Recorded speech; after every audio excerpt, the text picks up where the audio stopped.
Bonjour à tous, bien-aimés, c'est un plaisir de vous retrouver aujourd'hui pour la lecture de 2 Samuel chapitre 16.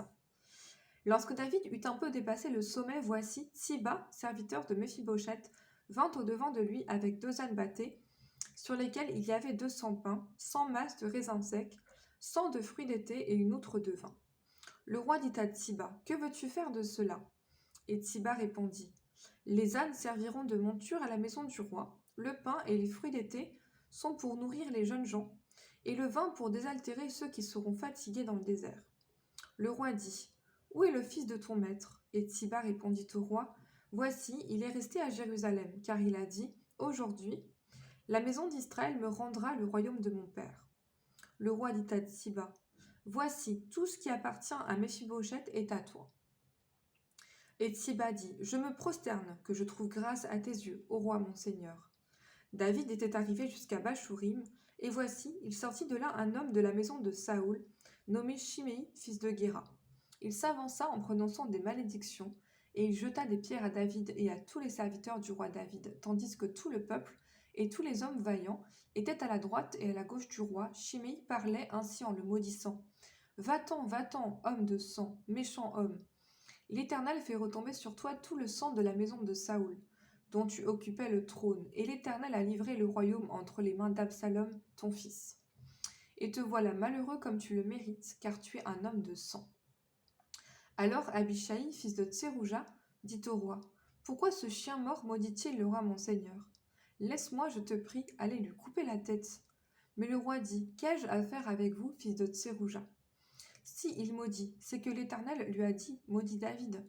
Qui donc lui dira pourquoi agis-tu ainsi? » Et David dit à Abishai et à ses serviteurs, « Voici, mon fils qui est sorti de mes entrailles en veut à ma vie.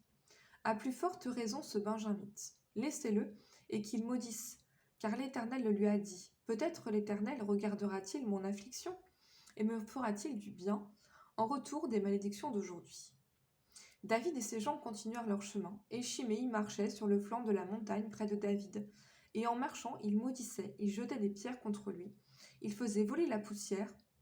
Le roi et tout le peuple qui était avec lui arrivèrent à Hachephim, et là ils se reposèrent. Absalom et tout le peuple, les hommes d'Israël, étaient entrés dans Jérusalem, et Achitophel était avec Absalom. Lorsque Hushai, l'Archien, ami de David, fut arrivé auprès d'Absalom, il lui dit, « Vive le roi, vive le roi. » Et Absalom dit à Hushai, « Voilà donc l'attachement que tu as pour ton ami. Pourquoi n'es-tu pas allé avec ton ami ?» Hushai répondit à Absalom, « C'est que je veux être avec celui qu'ont choisi l'Éternel, et tout ce peuple, et tous les hommes d'Israël. C'est avec lui que je veux rester. D'ailleurs, qui servirai-je? Ne serait-ce pas son fils? Comme j'ai servi ton père, ainsi je te servirai. » Absalom dit à Achitophel, « Consultez ensemble, qu'avons-nous à faire ?» Et Achitophel dit à Absalom, « Va vers les concubines que ton père a laissées pour garder la maison. Ainsi, tout Israël saura que tu t'es rendu odieux à ton père, et les mains de tous ceux qui sont avec toi se fortifieront. » On dressa pour Absalom une tente sur le toit, et Absalom alla vers les concubines de son père aux yeux de tout Israël. Les conseils donnés en ce temps par Achitophel avaient autant d'autorité que si l'on avait consulté Dieu lui-même. Il en était ainsi de tous les conseils d'Achitophel, soit pour David, soit pour Absalom.